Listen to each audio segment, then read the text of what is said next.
7시엔 끝나지 않을까요?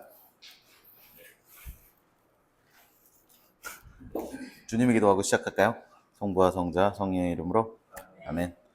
하늘에 계신 우리 아버지, 아버지의 이름이 거룩히 빛나시며 아버지의 나라가 오시며 아버지의 뜻이 하늘에서와 같이 땅에서도 이루어지소서. 오늘 저희에게 일용할 양식을 주시고 저희에게 잘못한 일을 저희가 용서하오니 저희 죄를 용서하시고 저희를 유혹에 빠지지 않게 하시고 악에서 구하소서. 아멘. 성부와 성자 성의 이름으로 네, 반갑습니다. 오늘은 우리가 제가 왜 지난 이게 계속 이 책의 흐름이 이제 에, 여기 목차를 좀 펴보시면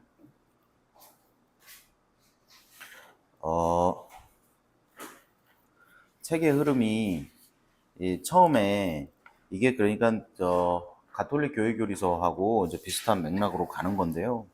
하느님을 어떻게 만날 수 있느냐 하는 질문으로 시작했죠.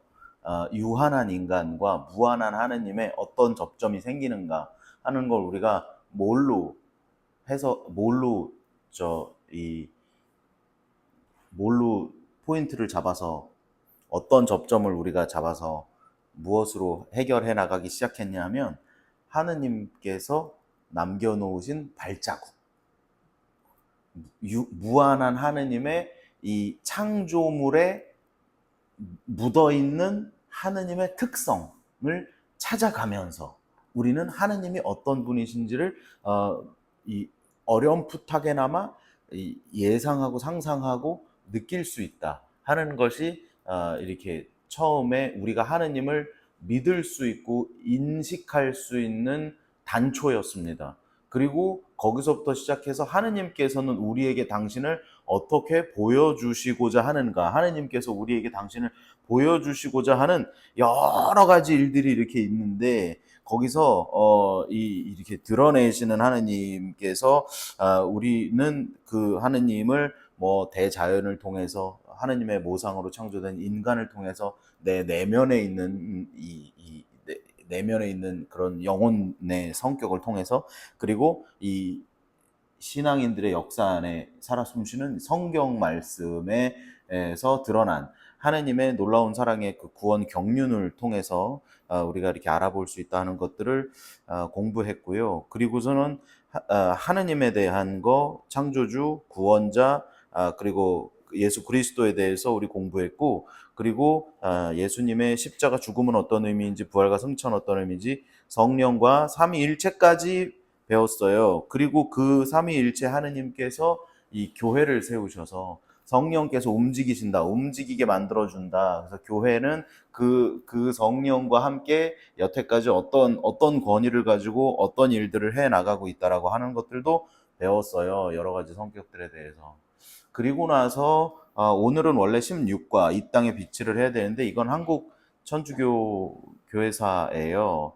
그런데 이제 9월 달이 순교자 성월이기도 하고 그래가지고 요거를 이게 내용이 조금 길어요. 그래서 요거를 9월에 하고 이 교의 신학의 마무리로 오늘 성모 마리아에 대해서 공부를 하고 그래서 다음에 9월에 우리가 이제 이 교회사를 하나 배우고 그 다음에 성사들을 쭉 배웁니다. 성사들을 이렇게 하나씩 하나씩 배우면 얼추 이제 공부가 끝나게 되겠어요. 그래가지고 오늘을 제외하고 9월에 시작해서부터 한 4강, 5강 정도 되면 이제 끝나게 돼서 한 10월, 9월에 제가 2주 동안 이 해외 성지 순례를 가서 빠져야 되고요. 그 다음에 10월에는 추석이 한 주가 있어요. 그래서 제 예상으로는 안 빠지고 계속하면 10월 마지막이나 11월 첫째 주 정도 우리가 세례를 받게 되겠습니다. 예. 그래서 네, 이 출석률을 어떻게 적용해야 될지 지금 제가 혼란스럽긴 한데 그래서 출석률을 무엇으로 보충할 수 있을까? 그런 거를 연구를 좀 해봐가지고 우리 제가 결정하기보다 우리 다 함께 어떤 합의를 좀 이뤄가지고 이렇게 네. 세례를 송년미사에 맞춰도 송년미사에 맞춰도 되기는 하는데 왜냐면 그 사이에 국감도 있고 국감은 언제부터 언제요? 10월 그렇죠. 네, 수업 지나고 그래요? 국감 되면 많이 바쁘시죠? 11월 되면 끝나는 거죠? 한 주 정도는 8주나 이렇게 박살나고 네, 박살나는 시기가 예상은 어떠세요? 박살나는 아, 네. 어쨌든 그러면, 서로의 이제 스케줄에 맞춰서 총 5강 정도 더 하면 이제 세례를 받게 된다 하는 거를 이제 인지하고 계시면 되겠습니다. 그래서 오늘은 우리가 이 성모 마리아에 대해서 살짝 배워보려고 합니다. 127쪽입니다.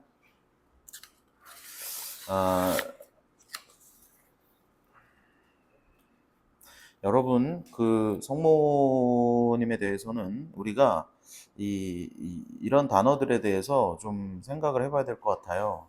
이 책에서는, 이 책에서는, 흠숭과 공경의 차이점. 제 강의록에는 이 각주 1번에 있습니다.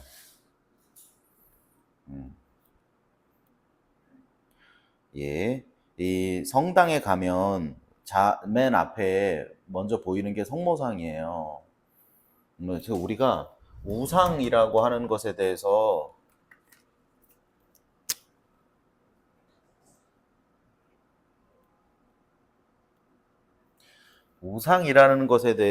우리가 생각을 해볼 필요가 있습니다. 우상이라고 하는 게 가장 먼저 튀어나온 상징은 제 기억으로는 탈출기에 등장하는 금송아지 장면입니다. 금송아지.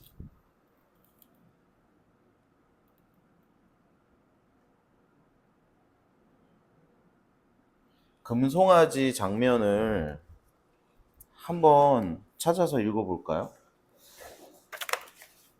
그게요,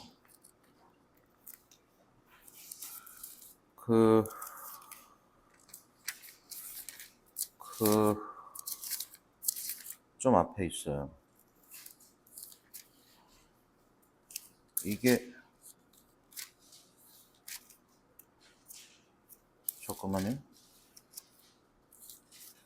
어디 있지?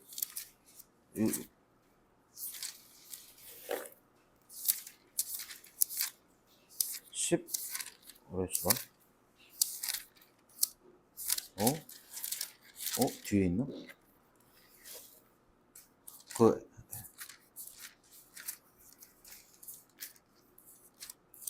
어디,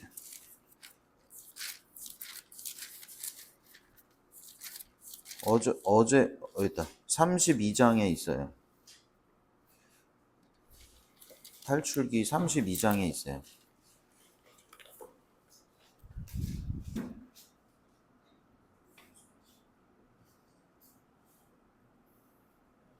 32장 1절에서 1절에서 24절 보시면 지금 상황이 어떤 상황인지 아시겠죠? 이집트가 있었고 원래 살던 땅이 이제 이집트예요. 이집트라는 땅에서 이제 첫 번째부터 10번째까지 재앙을 하고 나와서 이제 홍해도 건너셨죠, 이분들이. 이제 홍해 바다 만났는데 홍해도 건너셨죠. 그리고 나서 이제 이 모세가 십계명 받으러 산에 올라가니까 이 사람들이 뭐라 그러느냐 하면 여기 써 있잖아요. 32장에 1절 보세요. 이 산에 올라가서 안 내려오니까 사람들이 뭐라 그러냐면 아론한테 가가지고요. 일어나 앞장서 우리를 이끄실 신을 만들어 주십시오 라고 말하고 있어요. 우리를 이집트에서 데리고 올라온 저 모세라는 사람 어떻게 되는지 모르겠습니다라는 얘기예요. 그러니까 지금 여기서부터 시작해서 여기까지 모세가 이끌어줬고, 여기서부터 앞으로도 또 모세가 이끌어줘야 될 텐데 지금 눈에 안 보인다는 얘기예요.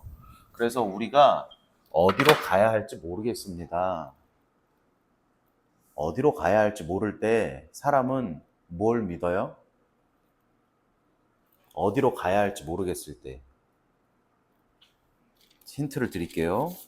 자, 24절 여기 보세요.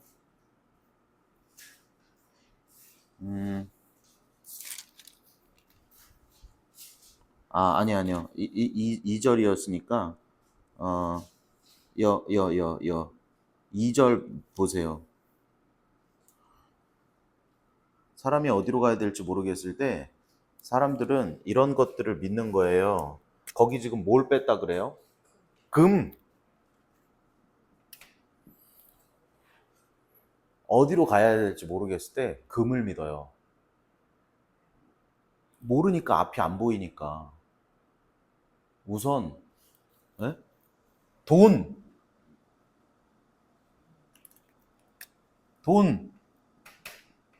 힘, 그 다음 제 생각에는 내가 맞다고 믿는 것, 내가 맞다고 믿는 것, 교만인데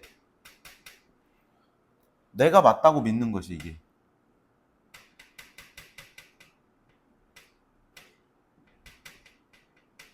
이게 뭔가 사람을 홀리는 힘이 있어서 이게 뭔가 신기해야 돼.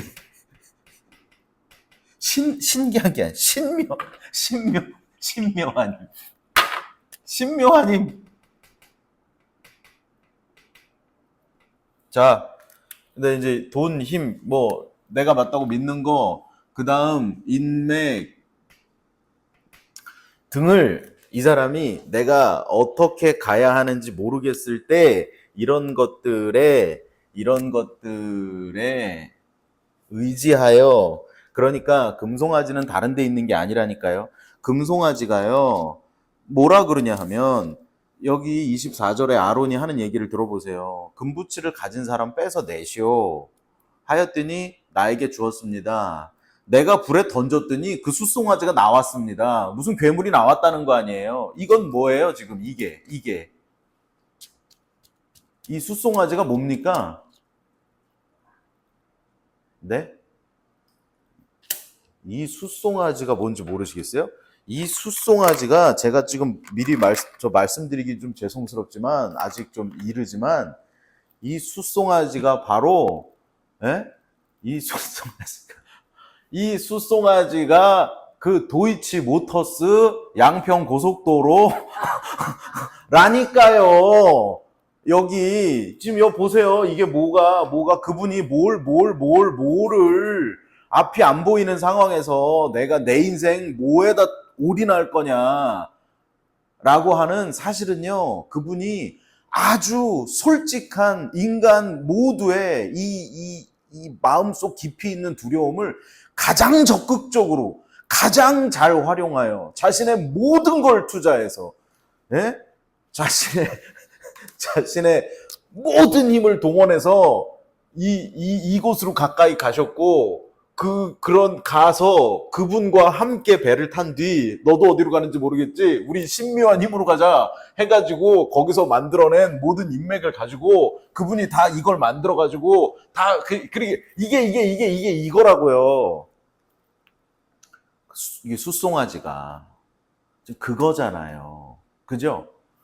그게 우상이에요, 여러분. 그게 우상이에요. 그렇게 간 게 우상이에요. 무슨 얘기인지 아시겠어요? 내 마음에 만약에 여러분이 이 십자고상을 보고, 개신교 신자들은 이 십자고상 보고도 이거 우상이라 그래요. 왜 그 사람들이 그러냐 하면, 제가 여기 여기 탈출기 20장 여기 써놨죠? 여기 강의록에 탈출기 20장에 4절에 보면 너는 위로 하늘에 있는 것이든 아래로 땅 위에 있는 것이든 땅 아래 물속에 있는 것이든 그 모습을 본뜬 어떤 신상도 만들어서는 안 된다. 그것들에게 경배하거나 그것들을 섬기지 못한다.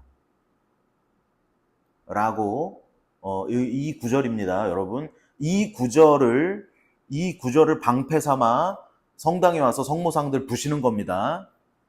예. 전 숱해봤습니다. 여러분은 성당 지금 처음 다니시는 거니까 못 보셨죠? 저는 성당에 오래 있었잖아요. 라카치라는 사람의 부시고 가는 사람의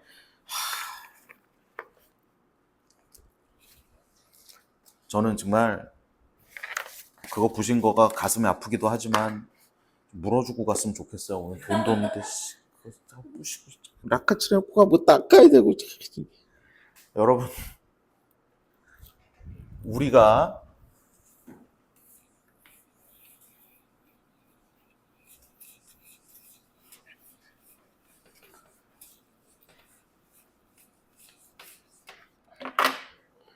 우상이라고 하는 건 이걸 믿어야 돼요. 그걸 믿어야 돼요. 그걸 믿는 건 우상이에요. 우리 해경청 여기 있는 나는 요 십자가상을 믿어. 그건 우상 맞아요. 네? 그런데 그러면 왜 천주교는 여기다가 이렇게 이걸 이렇게 보이게 이렇게 조각을 해놨을까요? 개신교 십자가는 십자가밖에 없는데 왜 천주교 십자가에 이렇게 조각을 왜 해놨을까요? 이건 2000년 역사가 있는 종교이기 때문에 그런 거예요. 예전에는 사람들이 글을 읽을 수 없었어요. 개신교의 태동에는 그때 같은 시대에서 이 인쇄술이 나오면서 이 마르틴 루터의 가톨릭에 대한 반박문이라고 하는 걸 인쇄술이 발달이 되면서 그걸 인쇄술로 찍어서 사람들한테 뿌리면서 확산이 커진 겁니다. 그러니 그때 당시에 그게 없었다면 개신교가 아마 없었을 수도 있어요. 그 사실은 우리도 많이 반성을 하는 부분인데 많이 반성을 하는 부분이 중세시대에는 교회가 뭐였습니까? 중세시대는 이게요 좀 우리가 이제 아픈 역사예요. 아픈 역사인데요. 중세시대에는 교회가 바로 권력입니다. 교회가 출세고요. 이게 아주 유럽의 아주 막 이게 유력한 집안들이 서로 그러는 거예요. 판검사 나왔어? 장관 나왔어?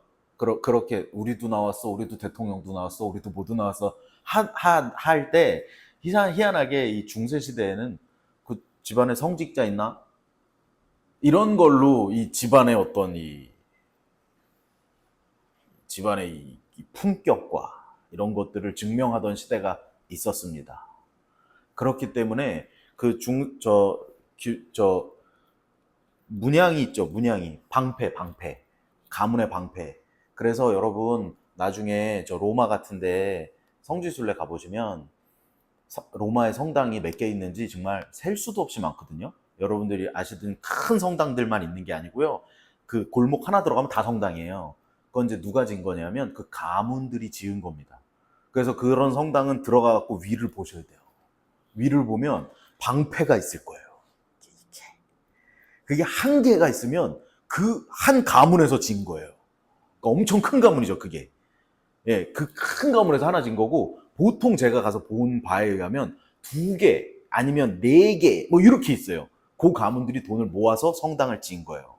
그러니까 그렇게 해서 그래서 이 교황을 배출하고 그러는 가문들이 아주 유명한 이 피렌체의 메디치 가문이라든지 메디치 그 의사 가문인데요. 거기서 교황님을 4분인가 5분인가 배출합니다. 거의 그러니까 그때 당시에는 지금 여러분 왜 꽁클라베라고 하는 영화가 나왔는데 제가 그걸 보면서 참 마음이 많이 아팠는데 그때 당시는 그게 맞아요. 꽁클라베에 있었던 일들이 아마 있었던 것 같아요. 아주 옛날에 중세 그때 당시에는 그런 일들이 막 있었어요. 막 있었는데 그러다 보니까 이 교황권을 잡기 위해서 막 암투를 벌여가지고 교황권을 잡기도 하고 막 어떤 교황님은 뭐 교황이 된 뭐 저기로 뭐 그런 좀 다른 얘기니까 그런 일들이 막 있었는데 이제 그게 있었잖아요. 뭘 설명하려고 그랬니? 이게 형상으로 이렇게 나와 있는 이유는 그 전에 옛날에 아무것도 읽지도 못하고 아무것도 알아듣지도 못하고 그런 사람들에게 이 어떤 분이신가를 이게 예비자 교리 책이라고 보시면 돼요. 이거와. 그래서 여기서 끝나는 게 아니에요. 성당에는 이 조각상과 그 다음에 뭐가 있죠? 스테인드 글라스가 있죠. 스테인드 글라스. 여기서부터 공부하는 거예요. 1장 그림을 봐라. 여기 이렇게 있었다. 2장 이렇게 봐라. 이렇게. 스테인드 글라스로 공부 한번 해요. 그러니까 그거는 이제 예수님의 탄생이라든지 이런 것들에 대해서 스테인드 글라스로 한 바퀴 돌고요. 예수님의 순환에 대해서는 14처로 한 바퀴 도는 거죠. 그게 다 조각이 돼 있는 거죠, 저게. 그러면 만약에 어떤 사람들이 너네 가톨릭 중세시대에 너네 권력을 탐했지, 너네 출세의 방법이었지, 너네 이거 우상이었지? 그러면 맞아. 그게 우상이었어. 이건 우상이 맞아요. 이건 우상이 맞다. 내 마음속에 삼위일체 하느님보다 더 믿는 존재가 있으면 우상이 맞아요. 예, 이게 맞아요. 그런데 어떻게 이 말만 듣고 이 성경 구절에 보면 여기 보면 그렇게 써 있잖아요. 그걸 본따 만들지도 말고 그거에 경배하지 말라 그러잖아요. 그러니까 저 성모상에 사실은 우리가 이걸 잘 조절해서 하셔야 되는 게 저 성모상 앞에다가 사람들이 촉히잖아요. 그러니까 그걸 모르는 사람들이 보면 이걸 숭배한다, 흠숭한다라고 생각하고 성모상 깨시는 거 아니에요. 그 초가요 하나에 1,000원이에요. 1,000원짜리로 흠숭하는 사람이 어딨어요. 그게 만약에 초가 하나에 뭐 한 500만 원씩 한다면 그럼 깨도 되죠. 그럼 깨는 게 맞죠. 1,000원이라니까요. 그냥 키는 거야. 여러분 1,000원으로 무슨 흠숭하실 수 있을 것 같으세요? 진짜. 그래서 제가 이 우상은 이 성경 말씀 왜 정말 이런 거를 다른 성경 말씀도 참 많은데 이런 거 자기네가 먼저 생각하고 판단이 끝난 것을 자기의 판단과 결정에 근거로 성경 말씀을 찾아서 그걸 갖다 붙이게 되면 그건 본인 교가 됩니다. 절대로 이 성경에 근거한 이 십자가 죽음에 근거한 이 정통 종교가 될 수 없습니다. 그거는 이런 식의 해석이 우상이라 그러면 그 우상이 맞습니다. 그 사람이 우상 숭배를 하고 있는 겁니다. 내 머리라고 하는 우상 숭배를 하고 있는 겁니다. 왜 그걸 과격하게 그걸 알아봐야지. 그죠? 여러분들도 혹시 신앙생활하다 뭐 모르는 게 있으시면 저한테 물어보세요. 왜냐하면 제가 가르쳤잖아요. 여러분들에게 있어서 천주교에서 아는 모든 지식은 다 제가 가르쳤잖아요. 그러면 궁금한 게 있으면 나한테 물어봐야지. 여러분들끼리 뭔가를 결정하시고 어떤 행동을 하지 마세요. 제발. 나는 이런 느낌이 이렇게 들어서 나는 이렇게 결정할 거야 하지 마세요. 뭐가 혼란이 있으면 물어보세요. 그러면 되잖아요. 만약에 저거를 부시러 오신 분들도 아니 이거 우상이 아닌가요? 라고 신부님한테 물어봤으면 우리가 친절하게 설명을 잘 해주잖아요. 왜 저거를 이 성경 말씀 하나로 그걸 가지고 우상이라고. 어쨌든 그래서 우상은 이런 성격들을 가지고 있습니다. 그러면 지금 여러분들이 판단하시기에 이런 저런 일들을 누가 하고 있습니까? 누가? 제가 보기에는 그 부시러 온 종파에서 하고 있다고 저는 생각합니다. 가톨릭이 이렇게 썩었다고, 가톨릭이 이렇게 부유해졌다고, 예? 그 고발문을 내면서 찢어져 나갔던 그 종파가 제가 보기에는 요즘 더 위험해 보입니다. 제가 저번에 말씀드렸죠? 교회에 대해서, 예? 교회에 대해서 반으로 갈라서 이쪽으로 갈 수도 있고 이쪽으로 갈 수도 있다고 말씀드리면서 이쪽에다 제가 제일 크게 쓴 단어가 뭐예요? 제일 크게 쓴 단어를 다시 한번 그 비슷한 각도로 써드리면 이 정도 썼을 거예요. 제가 이 정도. 얘가 사단이에요. 얘가. 예.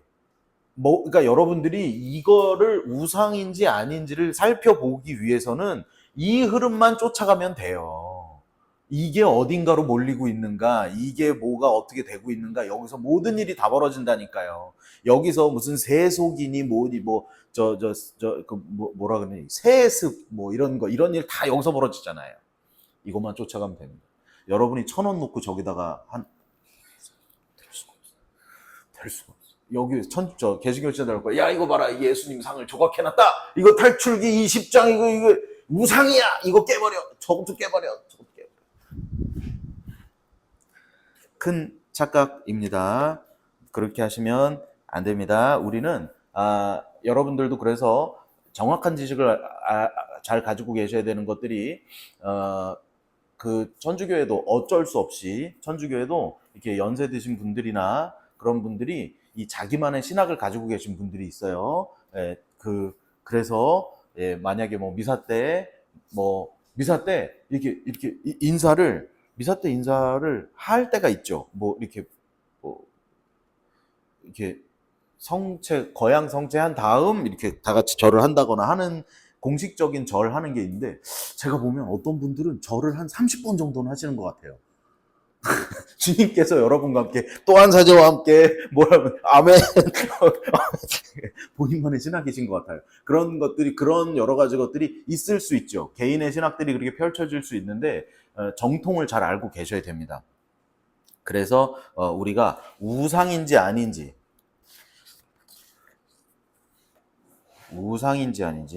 여기 예수님을 강의록에 보시면 예수님을 기억하기 위해서 만들어 놓은 성상. 예수님을 기억하기 위해서 성상 안 만들면 안 돼요?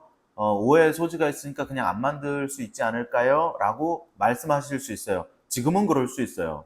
지금은 그럴 수 있는데 이거는 제가 아까 말씀드렸죠? 2000년의 전통 안에서 계속 그래서 해오던 거기 때문에 계속 해오고 있다. 그래서 만약에 여러분 어떤 분께서 그런 얘기들도 하시는데 좀 다른 얘기긴 한데 어떤 분들은요 천주교 다니시는데 저도 사실은 이 예수님 이 십자고상 고를 때 약간 표정이 좀 편안함 십자고상으로 골랐는데 이게 막 너무 고통스러워 보이는 것들도 있어요. 어떤 분들은 나는 이 십자가상을 보기 불편하다고, 예, 너무 찡그리고 있는 거 좀 불편하다, 안 그랬으면 좋겠다 하시는 분들이 있어요. 그럼 그것도 뭐예요? 약간 네, 그런 거 신경 쓰지 마시고 그것도 다 이 조각하신 분 개인의 신앙이 다 어쩔 수 없이 묻어나올 수밖에 없는 거기 때문에 그런 거 크게 신경 쓰지 마시고 성경 열심히 보시면 됩니다. 그래서 예수님을 기억하기 위해서 만들어 놓은 성상이나 마리아의 실제 모습을 추정하여 상으로 만든 것도 우상이 될 수 없습니다. 그것을 숭배하냐 숭배하지 않느냐가 기준이 되기 때문에 그렇습니다. 그런데 제가 보기에는 현대의 종교 생활에 있어서 우상은 제 개인적인 의견이지만 현재의 신앙생활에서의 우상은 대부분 눈에 보이지 않는 것으로 우리에게 다가옵니다. 예. 아까 여기 써드린 것 중에 눈에 보이는 게 있었나요? 눈에 보이지 않는 걸로 다가오는 경우가 많다. 예. 그래서 왜 그러냐 하면 이 성경, 요 성경 말씀을 굳게 믿어서 아, 그렇구나. 우리나라 사람들도 머리가 좋아가지고 어, 위로 하늘에 있는 거, 땅에 있는 거, 물 속에 있는 거를 모습을 본뜬 것은 우상이구나. 그것만 아니면 우상 아니구나. 그러고는 맨날 이런 거, 맨날 이런 거, 막 이런 것만 신경 쓰면서 어떤 사람이 살았다. 그게 우상입니다, 여러분. 네, 그게 바로 복음서에 등장하는, 네, 내 눈에 들보는 못 보고 남의 눈에 티끌 뽑아주겠다고 열심히 달려. 티끌이 없진 않아요. 있지요. 다 있는데 그걸 뽑아주겠다고 그렇게 뛰어다닐 필요가 없다 하고 말씀드리고 싶습니다. 성모 마리아께서는 이런 일들을 하셨습니다. 여기에 있는 1번 그대로 제게 이루어지소서라고 하는 루카복음의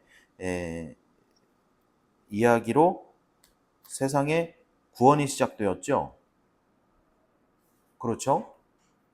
예. 그래서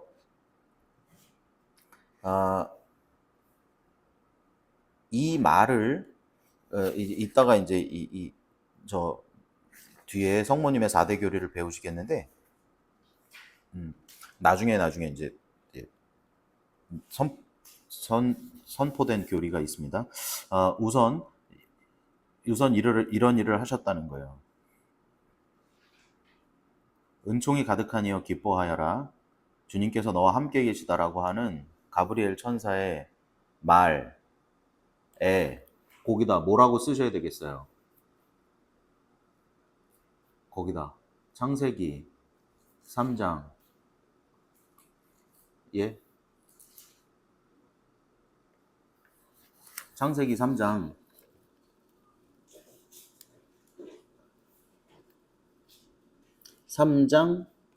5절 이라고 쓰세요. 거기다 강의록 옆에다.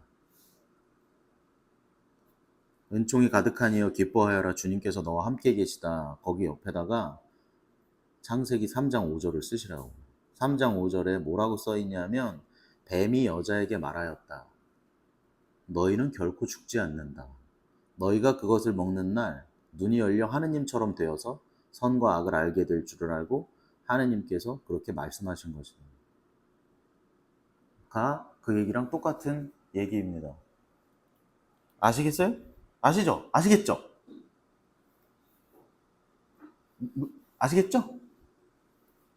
그러면 거기서 은총이라고 하는 말하고 3장 5절에서 이 대치되는 말은 어떤 단어가 되겠어요? 은총이 가득하니여 기뻐하여라 하는 말에 은총이라는 말과 정반대되는 말은 3장 5절에서 하느님처럼 되어서 입니다. 그렇겠죠? 그렇죠? 예. 그 키워드예요, 키워드. 예, 에덴 동산에 살고 있던 여긴 이제 에덴 동산에 살고 있던 이걸 좀 살고 있던 사람들에게 뱀이 와가지고 여기다 집어넣는 거죠. 하느님처럼 되어서.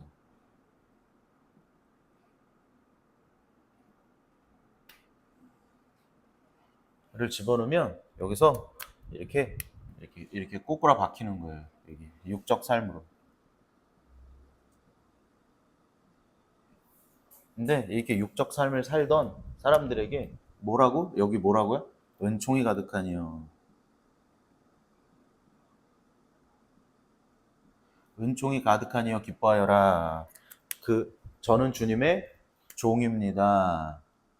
말씀하신 대로 저에게 이루어지기를 바랍니다. 라는 말로 여기서 다시 이렇게 위로 올라가는, 이게 단초가 되는, 초대가 되는, 그러니까 이 인간의 에덴 동산에서 쫓겨난 멸망의 산타 역할을 한 게 누구냐 하면 하와가 되겠고요. 구원의 산파 역할을 한 사람이 성모님이 되겠습니다. 여기서 일이 시작되었습니다. 이게. 네. 그래서 교만으로, 그러니까 이 일이, 여러분, 이게 옛날에 이런 일이 있었습니다라고 말씀드리는 게 아니고요. 이런 일은요, 하루에도 수백 번씩 신앙인의 마음 안에도 일어나는 일들이라고요. 하루에도 수백 번씩. 내가 하나님처럼 돼야지. 내가 다 알지. 내가 할 거지. 그러면 자꾸 우리가 육적 삶으로 꼬꾸라 박히는 신앙인이 되어서 하느님을 점점점 멀리하는 우상숭배에, 나를 믿는 우상숭배에 빠질 수밖에 없고, 여러 가지 매 순간의 선택에서 은총이 가득하니여 기뻐하여라.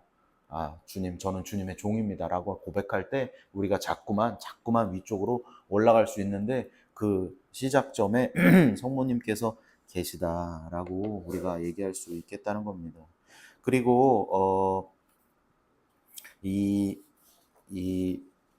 시메온 예언자의 예언에서 이 아이를 알아보고 이런 일들이 있겠습니다라고 했을 때 성모님께서 그 모든 일을 마음속에 간직하셨다라고 얘기하고 계십니다. 그 이후에 계속해서 그러면 여러분 생각에 지금 이 성모님께서 이런 저는 주님의 종입니다라고 하는 말로 인류의 구원 역사를 내가 낳을 아기로부터 시작되는 어떤 그런 일들을 주님께서 하시는 능력에 오로지 의지하여 예수님을 낳으신 분인데, 그러면 그 믿음으로 낳으신 다음, 그리고 낳자마자 그 동방 박사들이 집에 돌아가면서 헤로데가 그 일대 있는 두 남자 아기 다 죽여버려라 라고 어떤 사람들은 그렇게 얘기하기도 해요. 그러면 성모님이 좀 잘못한 거 아니냐고. 예수님 잘못한 거 아니에요? 괜히 예수님이라는 분이 그 동네에 가가지고 여기 있는 사람 다 죽었지 않냐고. 그럼 그 사람들 피해자 아니냐고. 안 나왔으면 좋지 않냐고 하는 사람도 있어요. 여러분 생각은 어떠세요?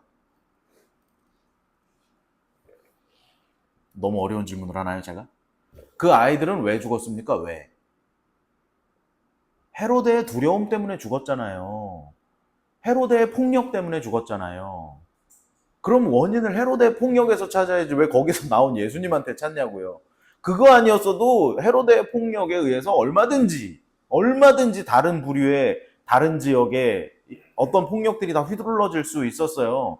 그 사람이 그 자기가 확 움켜쥐고 있는 두려움으로 인하여 잔인한 일들이 벌어지는 거 아까 보셨죠? 아까 여기서 보셨죠? 그게 이거 하시는 분들은 그렇게 되는 거예요. 이거 여기 아까 돈 이거 다 세트예요. 그게 다 열매를 보고 나무를 알 수 있는 겁니다. 어쨌든 그래서 다시 질문으로 돌아가면, 그렇게 저는 주님의 종입니다라고 응답하셨던 성모님께서 그렇게 아이를 이집트로 내려갔다가 올라오셔서 이 성전에 갔을 때 이 예언자에게서 칼에 꿰찔리듯 아프실 것이라고 들었던 성모님께서, 그리고 이렇게 아직 때가 오지 않았습니다라고 했는데 카나의 혼인잔치에서 술이 떨어졌다고 예수님께, 그러니까 예수님께 이 일을 또 똑같이 하시는 거죠. 그런 성모님께서 여러분 예상에는 공생활 동안에 성모님은 어디 계셨을까? 여기 복음에는 써 있지 않아요. 공생활 동안에 성모님은 어디 계셨을까요? 어디? 집에? 예? 집에? 목수의 아내로? 예수님 명절에 만나면서 집에서 생업을 이어가고 계셨을까요? 굉장히 질문이 쉬운데.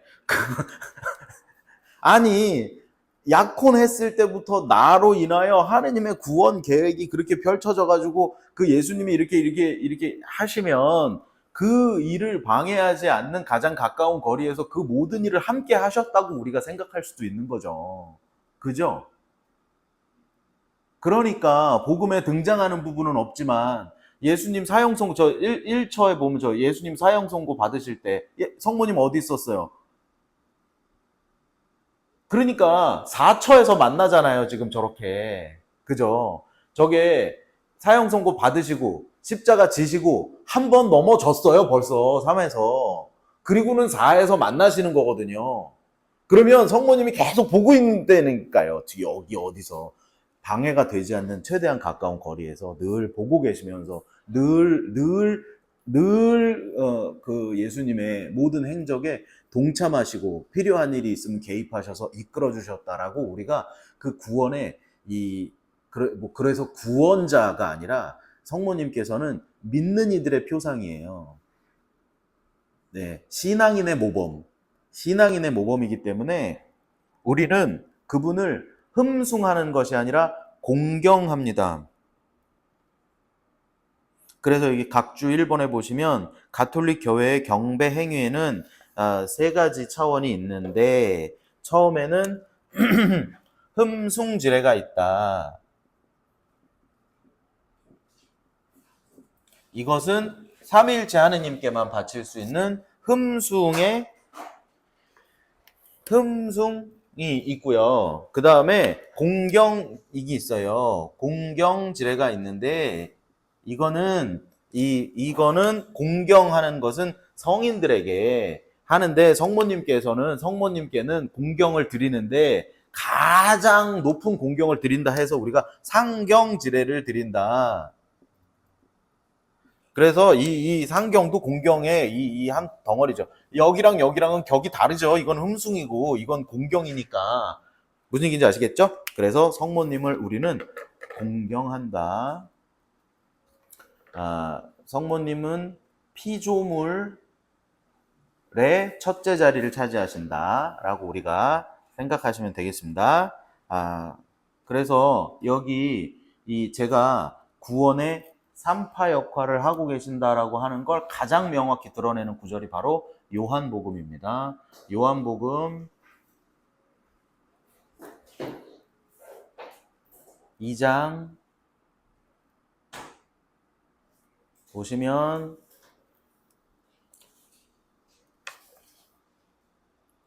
여러분 요한복음 2장에 나오는 예수님께서 물을 술로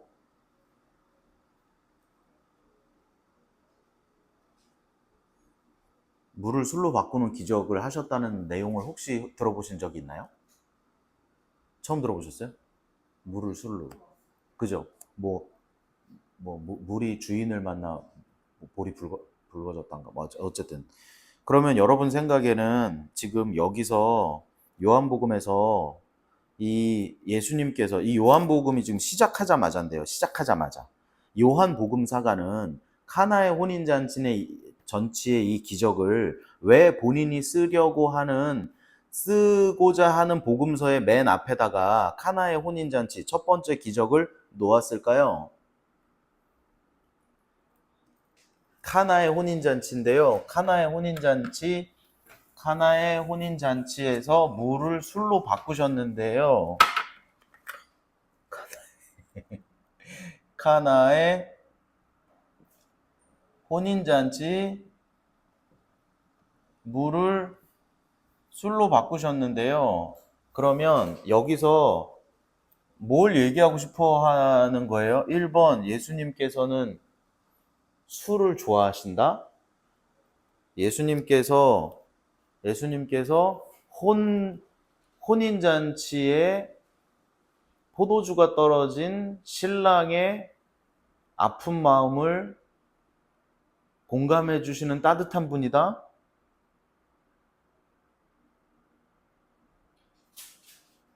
여기서 왜 이걸 바꾸신, 이거 별것도 아니잖아요, 이거. 사람들을, 마귀 달린 사람을 낫게 해주거나 죽은 사람 살리거나 5,000명을 먹이거나를 비하면 이 기적은 참으로 하찮지 않습니까? 맨 앞에다가 이걸로 왔단 말이죠. 물을 술로, 물을 술로, 물을 술로, 물을 술로 바꿨다니까요. 물을 술로 왜 바꿨어요? 물을 술로.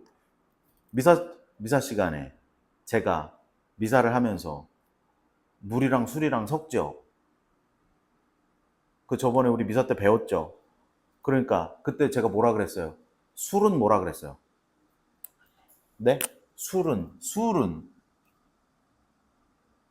이거 제사 지낼 때 쓰는 거죠. 그죠? 이거 술이 의미하는 게 뭐라 그랬어요? 신성이라 그랬잖아요. 그죠? 물은 뭐예요? 물은 인성.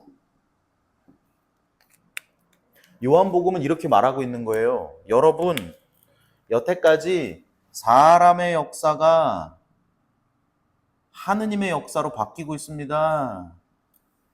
사람의 역사가 아니라 하느님의 역사가 시작될 겁니다. 예수님이 오시면 물이 술로 변할 겁니다. 라고 말하고 있는 거예요. 하느님의 역사가 시작된 것을 제가 지금서부터 요한복음을 통해서 쫙 말씀드리겠습니다. 라고 요한복음이 선언하고 있어요. 그래서 요한복음에는 어떤 특징들이 있어요? 요한복음을 가장 특징적으로 말씀해 주시는 구절이 바로 6장 20절입니다. 6장 20절. 6장 20절에 뭐라고 써 있어요? 나다! 두려워하지 말아라.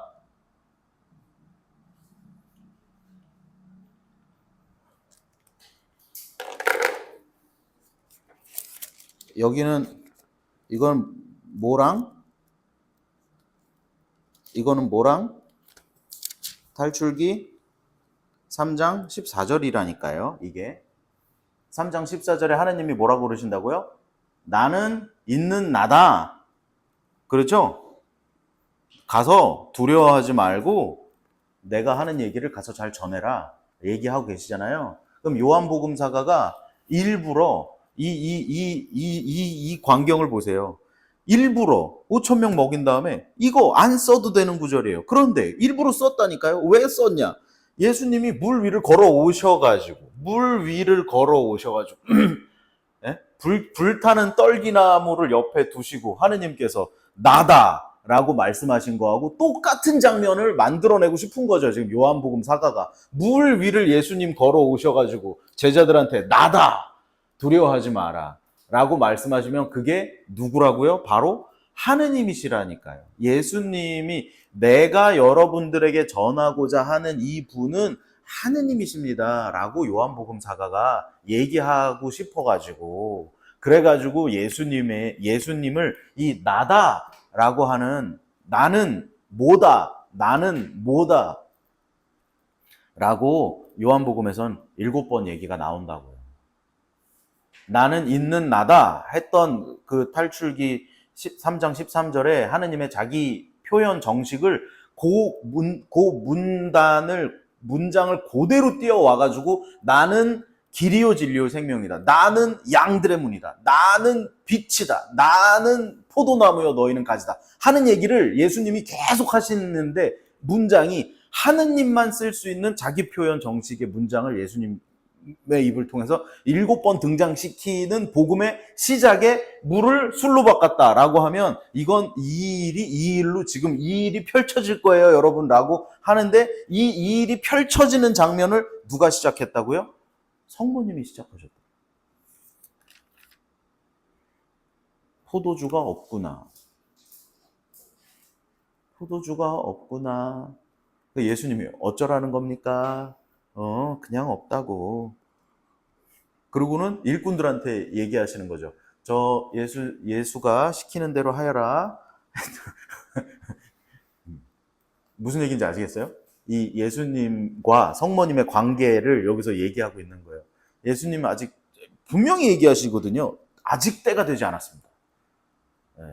여인이여 그게 저와 무슨 상관이 있습니까? 아직 저의 때가 오지 않았습니다. 하는데 성모님께서는 은희 포도주가 없어서 나는 곤란할 것 같아가지고 포도주가 없구나 라고 하시는 이 장면은 어떻게 보면 모든 인류의 이 구원을 바라는 그 깊은 차원의 목마름을 성모님께서 대변해서 예수님께 전달할 수 있는 분이라고 성경이 이야기하는 것이 아닐까 생각을 해보는 거예요. 그래가지고 그러면 사람들이 물어봐요. 하느님은 전지전능하신 분 아닌가요?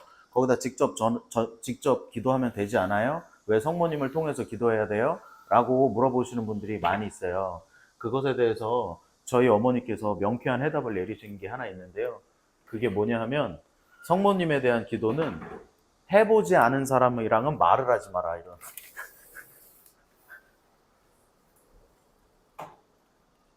체험의 영역이에요. 예, 성모님께서 우리의 기도를 함께 전구해 주신다. 함께 전구해 주신다고 하는 건 우리가 이렇게 체험해 봐야 돼요. 예, 그건 믿음의 영역이에요. 예수님께 직접 하는 기도와 성모님께 전구를 해서 통하여 하는 기도와 성인들의 전구를 바라는 기도와 어떤 것이 가장 효과적일까요? 어떤 것이 가장 기도발이 셉니까? 이런 연구는 정말 쓸데없는 연구예요.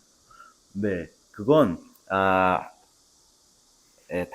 한 가지 기도기 때문에 여러분, 네, 이렇게 제가 뭐가 더 훌륭하다라고 말씀드릴 수 없습니다. 그런데 성모님께서 우리의 바램을 이 어머니의 마음으로 잘 이해하셔서 여기 이 요한복음의 이 구절처럼 포도주가 없구나 하시는 그런 모습으로 우리에게 그런 걸 잘 전구해 주실 수 있는 분이다 라고 우리가 예비자 교리니까 그 정도만 공부를 하면 될 것 같아요.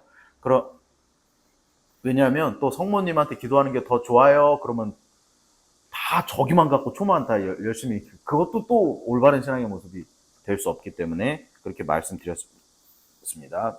그래서 뒷페이지 보시면 성모님의 4대 교리는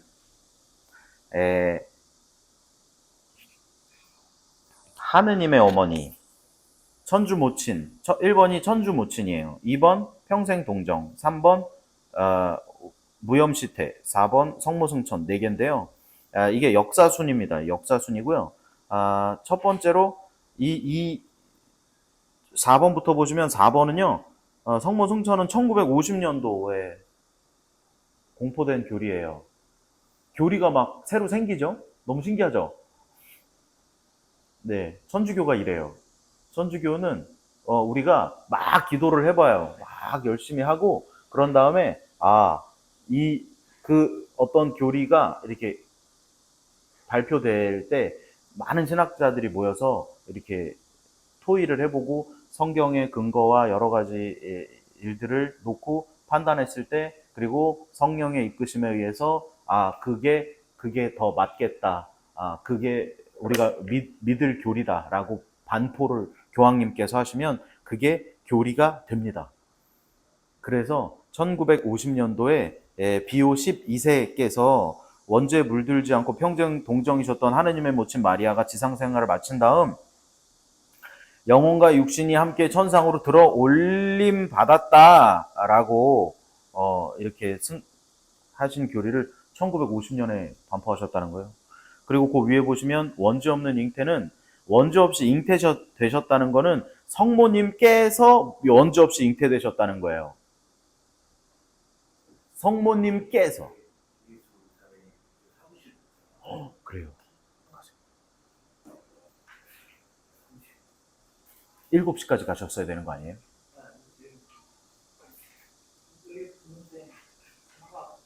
전화가 그 밥은 어떻게 해요?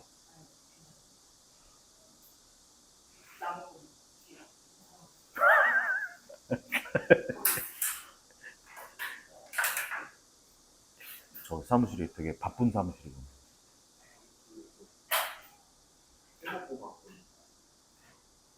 그래서 성모님 교리는 첫 번째로는 하느님의 어머니, 하느님의 어머니를 공격한 호칭은 그리스도의 어머니입니다.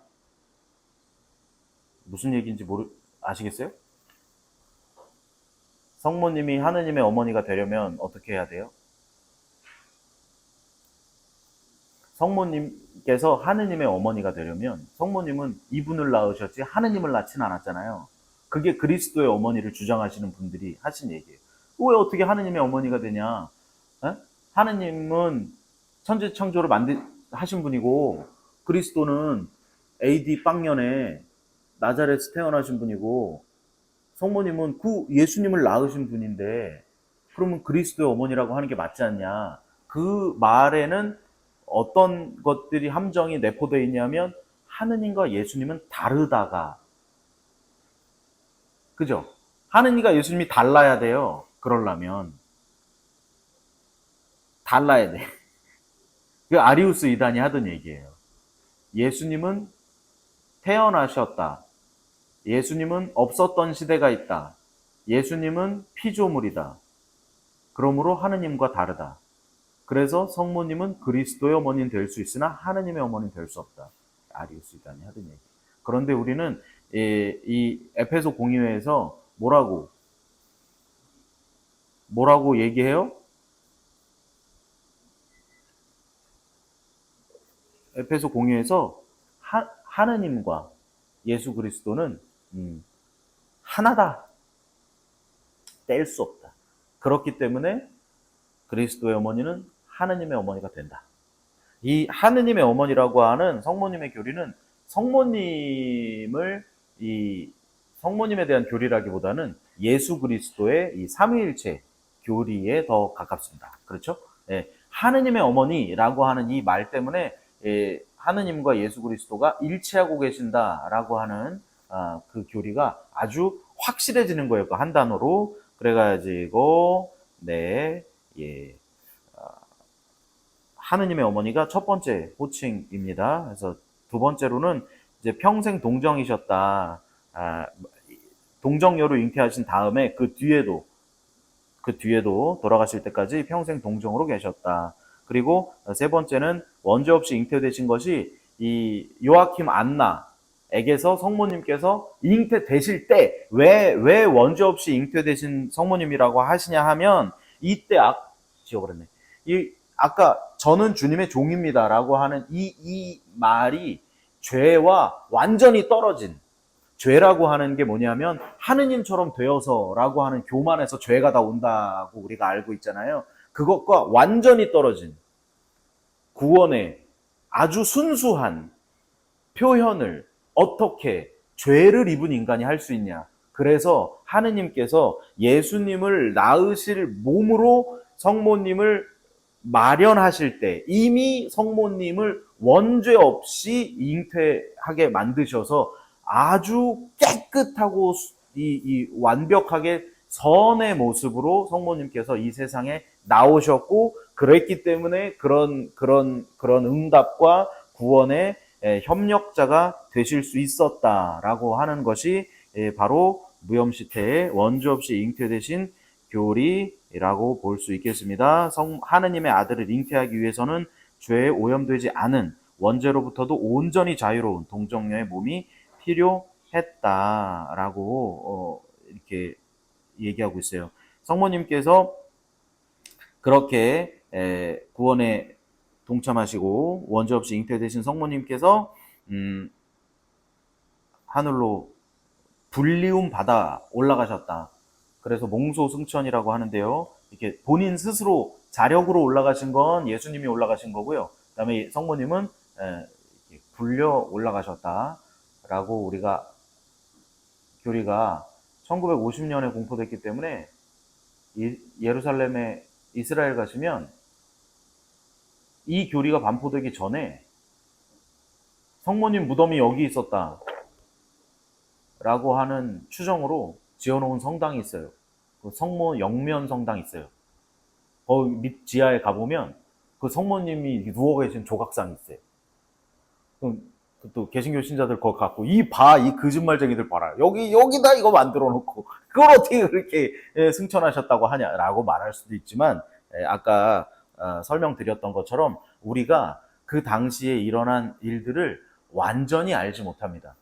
우리가 가진 교리라고 하는 것은 우리가 이 교회가 2000년 역사 안에서 우리에게 이 깨달음을 주시는 대로의 그 정도의 알을 가지고 우리가 열심히 연구해가지고 만들어낸 이 교리지, 우리가 지금 믿는 교리와 방식과 이 기도가 온전하다고, 완벽하다고 말할 수가 없어요.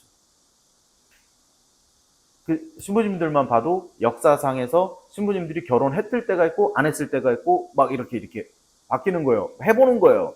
하다가 결혼을 하게 했더니 이제 자식들한테만 신경을 쓰더라는 거예요. 예, 이게 제일 무섭다고 교회가 판단한 거예요. 뭐가 생기면 자꾸 자식한테 자꾸 남겨주려고 그러고 그런 것을 끊어야 된다 해서 이게 사제 독신제가 있었다 없어졌다 있었다 없어졌다 이렇게 되는 것처럼 이 성모님에 대한 교리도 뭔가 더 많은 더 연구가 되고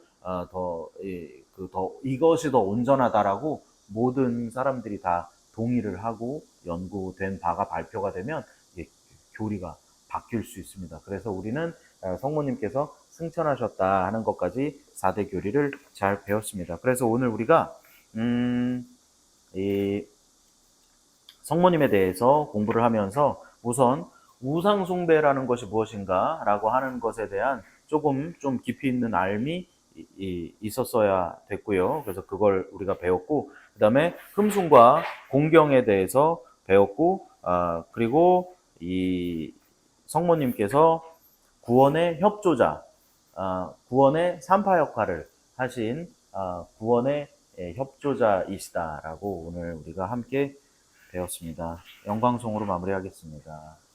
영광이 성부와 성자 성령께 처음과 같이 이제 항상 영원히 성부와 성자 성령의 이름으로 아멘.